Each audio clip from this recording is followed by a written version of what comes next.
नमस्कार दोस्तों। आज का जो टॉपिक है वो देख कर के आपको आश्चर्य हुआ होगा कि मैं आज आपसे कैसी गंदी बातें करने वाला हूँ, क्योंकि मैंने टॉपिक यही लिया हुआ है, आओ गंदी बातें करें। इसके बारे में तो आपको थोड़ी देर में मालूम चलेगा कि मैं किस तरह की गंदी बातें करने वाला हूँ आपके साथ। लेकिन उसके पहले मैं एक बात कहना चाहूँगा आपसे। अगर आपको मेरे वीडियोस अच्छे लगते हों, मैं आपको जितने भी वीडियोस में बनाता हूँ, चाहे वो सॉन्ग के हों या अदर सोशल वैल्यूज़ के वीडियोस हों, तो प्लीज़ चैनल को सब्सक्राइब कर दीजिए। आप चैनल को सब्सक्राइब करते हैं तो मेरे अंदर एक एक्स्ट्रा एनर्जी आ जाती है, जिससे मैं और भी चीज़ें सोच सकता हूँ और सोचता हूँ मैं। लेकिन जब ये देखता हूँ अपने एनालिसिस में कि 50% लोग चैनल को सब्सक्राइब नहीं किए हुए हैं, वो वीडियोस तो मेरे वॉच करते हैं लेकिन चैनल को सब्सक्राइब नहीं करते हैं, तो थोड़ी सी तकलीफ़ होती है। तो आपसे ये रिक्वेस्ट है कि आप चैनल को सब्सक्राइब कर दीजिए। चलिए आइए आज के टॉपिक पे आते हैं, आओ गंदी बातें करें। और ये मैंने लिया है टॉपिक प्रैंक वीडियोस से।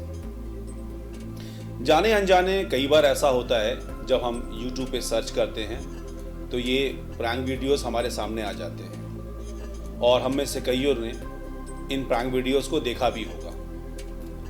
कभी हमने सोचा कि इन प्रैंक वीडियोस से हमें क्या शिक्षा मिली, हमने क्या सीखा। और ना केवल प्रैंक वीडियोस, ऐसे बहुत सारे वीडियोस और बहुत सारी मूवीज़ और बहुत सारे अदर मटेरियल्स जो YouTube पे अवेलेबल हैं, दिखाए जा रहे हैं, क्या वो हमारे समाज के लिए, हमारे मूल्यों के लिए ठीक है? कभी आपने सोचा इस बारे में? समझ में ये आता है कि आखिर ये चीज़ बनाई क्यों जा रही है। ये चीज़ें बनाई इसलिए जा रही हैं क्योंकि हम उसे देख रहे हैं। अगर हम उसे ना देखते होते तो ये चीज़ें बनाई भी ना जाती। YouTube पे वही चीज़ें बनाई जाती हैं जो ज़्यादा ट्रेंडिंग होती है, जो ज़्यादा देखी जाती है, और उन्हीं चीज़ों को हम ज़्यादा बनाते हैं। मैं आपको एक उदाहरण देता हूँ। अभी थोड़े दिन पहले की बात है, मैं मॉर्निंग में YouTube खोल के बैठा हुआ था और सामने सैटरडे का दिन था, हनुमान जी का एक थंबनेल सामने आया और देखा कि लाइव चल रहा था और उसमें लिखा हुआ था 139 वॉचिंग।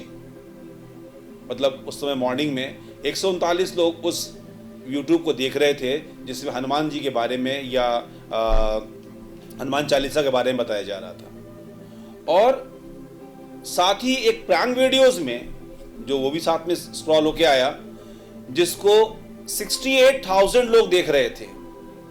उसका भी प्रीमियर हुआ और 68,000 लोग उसे देख रहे थे। और 3 दिन बाद जब मैंने उस वीडियो को देखा तो उसमें देखा कि जो व्यूज थी वो 10 मिलियंस थी। आप इमेजिन कर सकते हो, हनुमान चालीसा को देखने के लिए 139 लोग थे और उस प्रैंक वीडियो को देखने के लिए 10 मिलियन लोग थे। क्या हो रहा है समाज में? कौन सी बातें हम सीख रहे हैं? और मैं आपको एक बात को यहां पर मेंशन करता चलूं, अगर आज आप नहीं जागे तो कल को ये प्रॉब्लम हम सबके साथ आने वाली है। आज बड़े ही हम अपने बच्चों से कहते हैं कि बेटा जरा संभल के जाना, जमाना बड़ा खराब है। कभी सोचा हमने जमाना बनता किससे है? जमाना तो हमारे आप से बनता है ना। क्या हम अपने बच्चों को समझा करके जमाने से बचा लेंगे? नहीं, सिर्फ इतना बोलने से जमाना नहीं बच जाएगा। उसे बहुत सारी चीजें हमें सिखानी होगी और उसके पहले हमें सीखनी होगी। ये जमाना खराब क्यों हो रहा है? जमाना खराब इसलिए हो रहा है क्योंकि हम इन मामलों में पढ़ना नहीं चाहते। हम सोचते हैं कि हम बचे हुए हैं तो बाकी सब ठीक है, बाकी लोगों से हम मतलब नहीं रखते। नहीं, जब तक हम इस मामले में यूनाइट नहीं होंगे, जब तक हम एक साथ नहीं चलेंगे, हम इस जमाने को बचा नहीं पाएंगे। और आने वाला जमाना ना आपका रहेगा ना हमारा रहेगा, ना किसी का रहेगा, और बहुत सारी मुश्किलें इस जमाने में रह जाएंगी।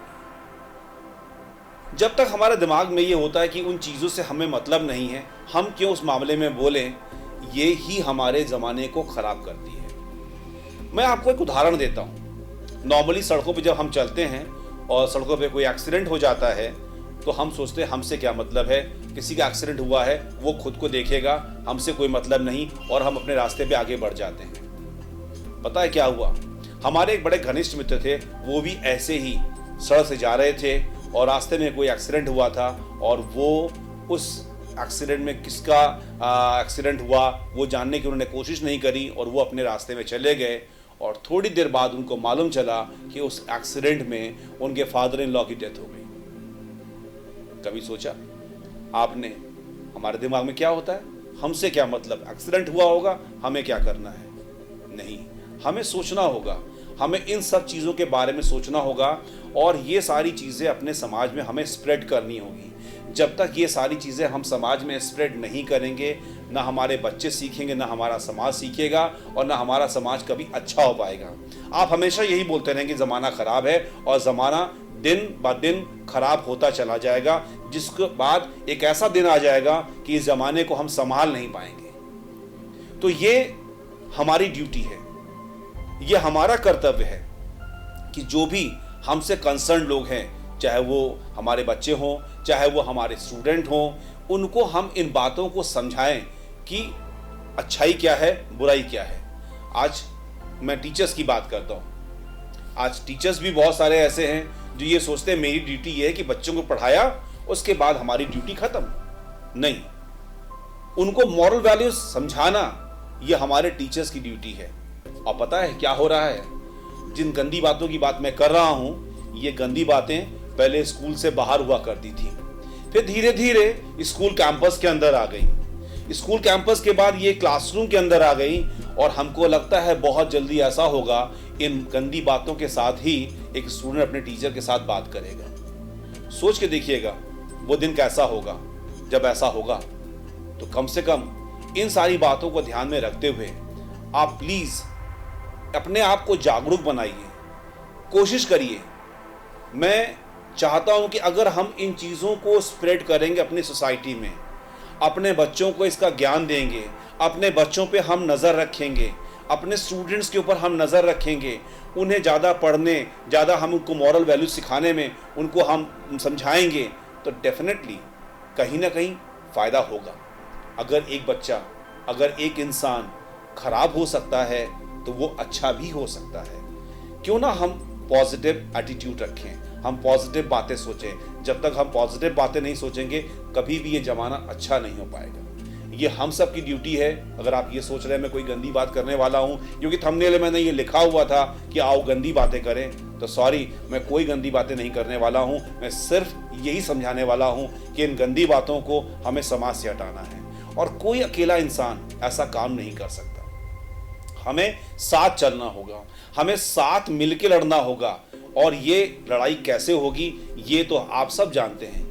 आप सबको मालूम है ये लड़ाई कैसे होगी। आप सब इतने काबिल हैं कि मुझे बताने की ज़रूरत नहीं है। मैं आपको ये सीख नहीं दूंगा कि आप ये पॉइंट सीखिए और इस तरह से ये लड़ाई लड़िए।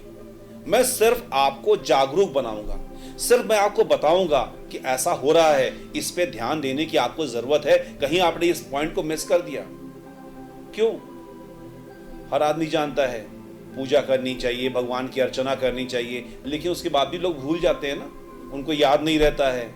तो लोग आके याद दिलाते हैं, भाई हनुमान चालीसा पढ़ो, ये धार्मिक ग्रंथ पढ़ो, ये बातें याद दिलाई जाती है आपको, मंगलवार को व्रत रखो। तो वैसे ही याद दिलाना पड़ता है आपको कि आपको करना क्या है। आप इस काम को नहीं कर रहे हो, अपने इस कर्तव्य से आप परे हो गए हो।